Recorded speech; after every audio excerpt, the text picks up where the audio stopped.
Brad has a question. Yep. Look, just a couple of quick things before we move on from markets or whatever the chair needs to do. Can I just ask you, following Senator Sharma's questions about the recent spate of financial collapses, I'm talking about the Lion, First Guardian and the Shield matters. I mean,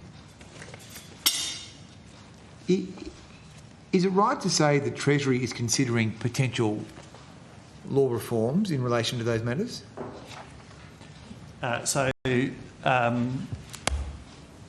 as an initial step, the Assistant Treasurer announced this earlier this week, indicated... Sorry, can you speak into the microphone? Sorry, you can't hear me. Sorry. As an initial step, the Assistant Treasurer announced this week that he had written to the regulators, to APRA and ASIC, to ask them what more could be done to increase standards in the industry, particularly for superannuation platforms and in relation to managed investment schemes in relation to their financial capital. Thanks, Dr. Moore. So there's a potential for more laws now. So I haven't finished my answer. My apologies. Can I finish my answer? Yes. And then the Minister also indicated that the government was examining what more needed to be done to protect consumers from bad practices, and the Treasury and ASIC, the Treasury is working with the regulators on examining options. And thank you, Dr. Moore. Can I law, or certainly a very long one, and we already have very strong provisions on conflicted remuneration, where financial advisors are not supposed to take secret commissions or commissions at all. We also have rules which require people who are running these schemes to invest in accordance with the PDS or the disclosure statements. But these things didn't happen in relation to Lion, First Guardian and Shield. So I have to say to you that, sure, there may be proposals for more laws to make an even longer corporations law. But, I mean, isn't this a major concern that in a country like Australia, we have all these laws and they're not properly enforced on a systemic basis? So ASIC will appear later today.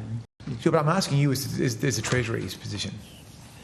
Yeah, so ASIC is taking broad enforcement action under existing laws in relation to these matters. As Ms Kelly indicated earlier, they've been before the court more than 45 times in relation to Shield and First Guardian. It's as part of, I suppose, it's incumbent on us. We've been asked to do the work by the Minister. We are working with the regulators, looking at where there are weaknesses or shortcomings in the law that they might be addressed. Okay. Well, look,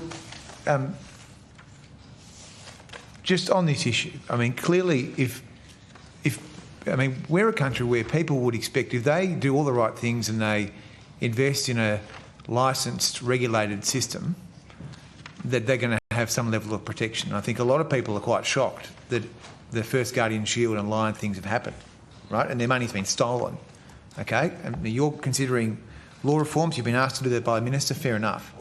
But I don't agree necessarily there has been much law enforcement. I mean, you say ASIC's in the court, but what about these people who've been done over here? Is there a prospect that there could be a claim for defective administration? Is that something that you've considered? Senator, I don't think we can prejudge applications under that process. So okay, but can I ask you then, if you have a very clear system of regulation and that regulation is not enforced, those laws are not enforced at all, would it be reasonable for people to argue that there was, in fact, defective administration? I think that's getting into prejudging any application in that process, Senator. And yeah, as Dr. Moore said, and you can talk to ASIC more. ASIC is taking action across a range of, has taken a number of matters forward in this space. It has active matters before the court. So I wouldn't agree the characterisation laws aren't being enforced.